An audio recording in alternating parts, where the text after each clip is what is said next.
All right, so good evening, everyone, and welcome back to Watchdog Ministries.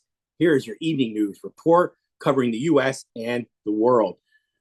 So it's January 23rd, 2025. So good evening and welcome back to Watchdog Ministry News.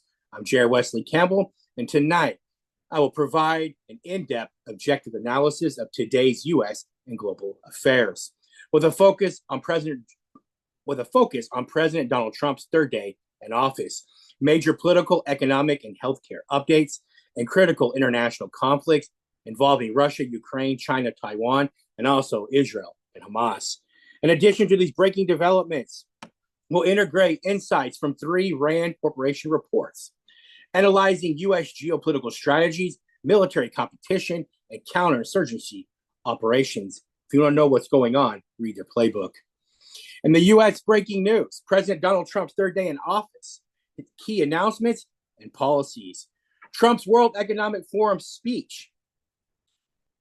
President Donald Trump addressed the World Economic Forum via video, urging global corporations to invest in U.S. manufacturing. We'll watch a 1-minute clip in a minute. Trump also threatened tariffs against businesses, outsourcing production, reinforcing his America First economic strategy. Trump also highlighted Saudi Arabia's $600 billion investment in the U.S., and he also aims to increase it to $1 trillion. Trump also improvised his priority of ending the Russia-Ukraine war, primarily blaming OPEC for high oil prices that fuel Moscow's economy, suggesting price reductions could end the conflict. Reaction to his speech became mixed, while some admiring his strong convictions and others criticizing his America First policies for being detrimental to the rest of the world. So as I shared the screen over, we're going to watch just a 1-minute clip, okay? And then we'll get back to the report. So we're going to watch Donald Trump at the World Economic Forum via video today. Hopefully it'll play. Last time I had trouble playing it. All right, here we go. My administration has taken action to abolish all discriminatory diversity, equity, and inclusion nonsense. And these are policies that were absolute nonsense throughout the government and the private sector. With the recent yet somewhat unexpected great Supreme Court decision just made, America will once again become a merit-based country. You have to hear that word, merit-based country. And I've made it official, an official policy of the United States, that there are only two genders, male and female. And we will have no men participating in women's sports, and transgender operations, which became the rage, will occur very rarely. Finally, as we restore common sense in America, we're moving quickly to bring back strength and peace and stability abroad. My administration has taken action to abolish all discriminatory diversity, equity, and All right, stop share. All right, I'm here. All right, so I just wanted to watch a 1-minute clip. All right, so let's get back to the report.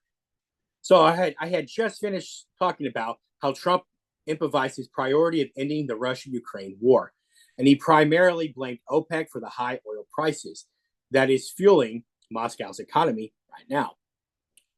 He suggested price reductions could end the conflict. Reactions to his speech were also mixed, like I said. Some were admiring his strong convictions and others criticizing his America First policies for being detrimental to the rest of the world. My RAND report research comes in. And the RAND report, overextending Russia, Trump's emphasis, listen attentively, Trump's emphasis on energy production and economic leverage aligns with Rand's strategy of weakening Russia by undercutting its oil economy. It's in their playbook, right? Executive orders that were signed today, right? Trump halted $300 billion in clean energy loans, impacting renewable energy and EV production. Trump also revoked the birthright citizenship protection, sparking legal challenges and more political debates. Trump also supported cryptocurrency regulation reforms, encouraging U.S.-based crypto mining. That's attentively. He also announced declassification of JFK, RFK, and MLK assassination documents, fulfilling a campaign promise. Right? Defense Secretary and nominee Pete Hegseth. Right? The Senate advanced Trump's nomination for Pete Hegseth despite concerns over past allegations and qualifications. Their words, not mine. Rand Report connection. So what is the Rand Report connection? It's right out of their playbook. Counterinsurgency and stability operations, if confirmed. Hegseth's policies could reshape U.S. military doctrine, particularly regarding Middle Eastern and counterterrorism strategies. Right? U.S. political and economic news. So economic trends under Trump. Stock markets fluctuate as Wall Street reacts to Trump's economic nationalism. Their words, not mine. Trump pushes for corporate tax cuts, but Federal Reserve's officials warn of potential inflation risk. Their words, not mine. What is a Rand Report connection? Military economic strategies. So in a Rand Report called Military Economic Strategies, Rand research supports economic pressure tactics as a tool for geopolitical influence, particularly against countries like China and Russia. Okay? Healthcare policy changes. Trump signed an executive order on drug pricing to cap pharmaceutical costs. Okay? Medicaid expansion is frozen, affecting millions of low-income Americans. Veterans healthcare funding increases.